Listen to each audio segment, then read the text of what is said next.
जय माता दी दोस्तों, आज जागरण का लास्ट पार्ट है जिसमें तारा रानी की कथा सुनाई जाएगी। और अभी तो राधा रानी का डांस चल रहा है। उसके बाद में तारा रानी की कथा। जागरण तभी पूरा माना जाता है जब तारा रानी की कथा सुनाई जाती है। कन्याएं लोमस ऋषि के मुख के ऊपर से अपनी साड़ी का पल्लू डालते चली गई। बड़े क्रोध में आ गए ऋषि, अपने क्रोध को शांत नहीं कर पाए और तुरंत उन्होंने कह दिया कि तुम दोनों कन्या स्वर्गलोक के लायक नहीं हो, तुम दोनों कन्या मृत्युलोक में जाओगी और जाकर के एक ब्राह्मण के घर दोनों जन्म भी पाओगे। तो वो दोनों कन्याएं उस शाप को पाकर एक ब्राह्मण कुल में जन्मी। उस ब्राह्मण ने भी एक प्रकांड पंडित को बुलाकर उन दोनों कन्याओं का नामकरण संस्कार कराया और एक का नाम छगन और दूसरी का नाम मगन रखवाया। क्या क्या नाम थे? छगन मगन। भूल गई? क्या क्या नाम थे? छगन मगन। छगन और मगन क्या क्या नाम थे? अरे तू पीछे आ जा। उस ब्राह्मण की बेटी ने हिंदू धर्म का सबसे उत्तम व्रत रखा। उस व्रत का नाम क्या था?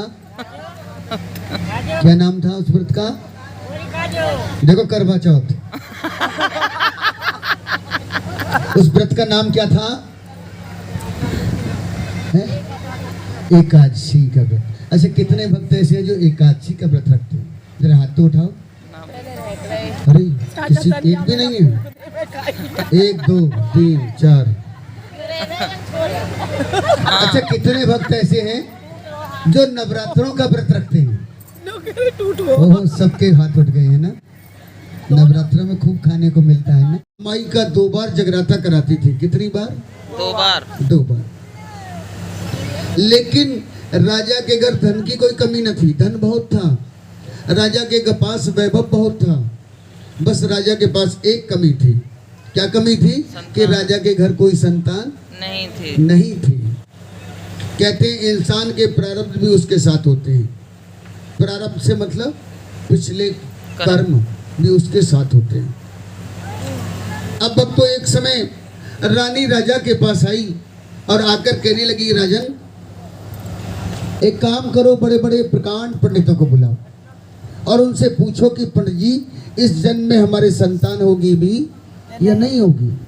राजा बड़े बड़े प्रकांड पंडितों को बुलाता है और उनसे पूछता है कि पंडित जी, अपना पत्रा खोलकर अपने ज्ञान के द्वारा हमें बताइए कि हमारे इस जन्म में संतान होगी भी या नहीं होगी। लौटते ना पाकर तो राजा पूछता है तो पंडित पत्रा खोलकर बताते हैं कि राजा, इस जन्म तो क्या, तेरे 7 जन्म तक कोई संतान नहीं होगी। कितने जन्म तक? 7 जन्म तक कोई संतान नहीं। ये बात सुनकर रानी फूट फूट कर रोने लगी। 1 जन्म तो क्या, 7 जन्मों तक मेरे संग साथ की सहेली मुझे बांझ कहेंगी, मेरी शक्ल भी देखना पसंद नहीं करेंगी, मेरी शक्ल भी देखना पसंद नहीं करेंगी। इसलिए पंडित जी, यदि कोई उपाय हो तो मुझे बताओ, मैं हर उपाय करने को तैयार हो जाऊंगी, लेकिन मुझसे ये दुख सहन नहीं होगा। अब पंडित कहते हैं, राजा एक उपाय है। क्या उपाय है? अब तक तुमने जितने जगराते कराई उसमें तुमने तन खर्च किया, यानी मेहनत की, तुमने धन खर्च किया यानी पैसे खर्च किए, लेकिन तुमने अपने भाव माँ के चरणों में नहीं रखे। अगर भाव नहीं है तो भक्तों कुछ भी नहीं है। यह आप भक्तों का भाव है जो आप यहाँ पर इस समय की भाव की भूखी हूँ और भाव ही सार है और भव से जो मुझे जपे उसका बेड़ा पार है। अब आगे माँ भगवती का चमत्कार ऐसा होता है कि राजा अपने महल में माँ का भव्य शाही दरबार से जाता है और माँ की पवित्र पावन जोत जगाता है, जैसे आज आपके यहाँ माँ की जोत जग रही है। राजा माँ की जोत जगाता है और उसके बाद राजा और रानी दोनों हाथ जोड़कर माँ के चरणों में समर्पित बैठे रहते हैं। कभी कभी राजा और कभी कभी रानी अपनी आंखों से आंसू बहाते हैं कि मैया, हम बच्चों पर भी ऐसी कृपा कर दो कि हमारे घर भी कोई संतान हो जाए। जगराता समाप्त हुआ, राजा सोने को चला। जब राजा को गहरी नींद आई तो माँ भगवती ने राजा को स्वप्न में एक छोटी सी कन्या के रूप में राजा को दर्शन दे दिए और राजा को दर्शन दिए तो माँ भगवती का चमत्कार क्या हुआ? एक बार हाथ उठाकर जयकार लगाएं, बोल सच्चे दरबार की जय। माँ भगवती ने राजा को स्वप्न में दर्शन दे दिया और कहा कि राजन, तूने मेरा ये जगराता बड़े भाव से मनाया है, इसलिए मैं तुझे वचन देकर जाती हूँ, तेरे घर में एक नहीं दो संतान है। कितनी संतान? दो संतान का वरदान दे दिया माँ भगवती ने। लेकिन राजा की जब आँख खुली तो राजा को सपना ध्यान रहा, जैसे कोई सपना हम आप भक्तों को ध्यान रहता है, ऐसे ही राजा को भी ध्यान रहा। अब राजा मनी मन सोच रहा था, ये सपना अपनी पत्नी को बताऊं या न बताऊं? अगर सपना बता दिया और सपना झूठा हो गया तो मेरी मैया की बात खराब हो जाएगी। इसलिए राजा क्या करता है, सपने की बात को अपने सीने में दफन करता है और समय का इंतजार करता है।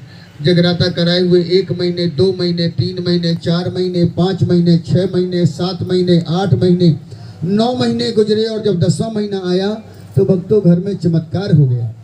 क्या चमत्कार हुआ कि 10वें महीने 4 बजे मंत्री ने खबर सुनाई है और तेरे घर में सुंदर कन्या राजा जन्म ले आई है। राजा ने फिर राजगुरु और ब्राह्मणों को बुलवाया है और अपनी उस कन्या का भी पत्रा तैयार करवाया है। ब्राह्मण कहने लगे, राजा, इस कन्या ने ब्रह्म मुहूर्त में जन्म लिया है। कौन से मुहूर्त में? ब्रह्म मुहूर्त में। अच्छा बताओ, ब्रह्म मुहूर्त का समय कितने बजे से कितने बजे तक का होता है? क्या कोई बता सकता है? 3 बजे से शायद है? 3 बजे से। कितने बजे से बहन जी? 3 बजे से। नहीं पता? 3:15 बजे से और कितने बजे तक? 5 बजे तक। और कोई? इतना ही है, 4 बजे से स्टार्ट हो भाई, इतना याद ना। किसी को नहीं पता? अरे ब्रह्म मुहूर्त का समय किसी को नहीं पता? 4 से 5 है। मैं आपको बताता हूँ, ध्यान पूर्वक सुनिए। ब्रह्म मुहूर्त का समय होता है 3 बजे से 6 बजे का समय। बता रहे बाबा पकड़ ली। कैसे? घंटा।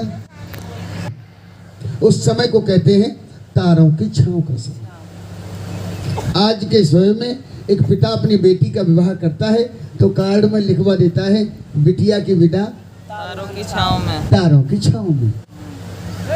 ब्राह्मणों ने कहा, राजा, इस कन्या ने तारों की छांव में जन्म लिया है, इसलिए हम इसका नाम रखते हैं तारा। क्या नाम रखा? तारा। अब इसका नाम तारा रख दिया। धीरे धीरे तारा बड़ी हो गई। तारा 2 वर्ष की हुई तो 2 वर्ष के बाद महल में फिर दूसरी कन्या आई है और महामाया की लीला देखो, रंग सांवला लाई है। क्योंकि रंग 2 ही है, गोरा और काला नहीं होता, रंग तो सांवला होता है। नहीं, काले से सांवला कैसे हो जाएगा? ये तो गाना बना दिया कि राधा क्यों गोरी मैं क्यों काला। भगवान कोई काले रंग के थोड़ी ना थे, भगवान तो श्याम वर्ण के थे, सांवले सलोने थे। और माँ का बेटा तो कितना ही काला क्यों ना हो, उसके लिए तो सांवला सलोना ही होता है ना। अब भक्तों, माँ भगवती का चमत्कार ऐसा होता है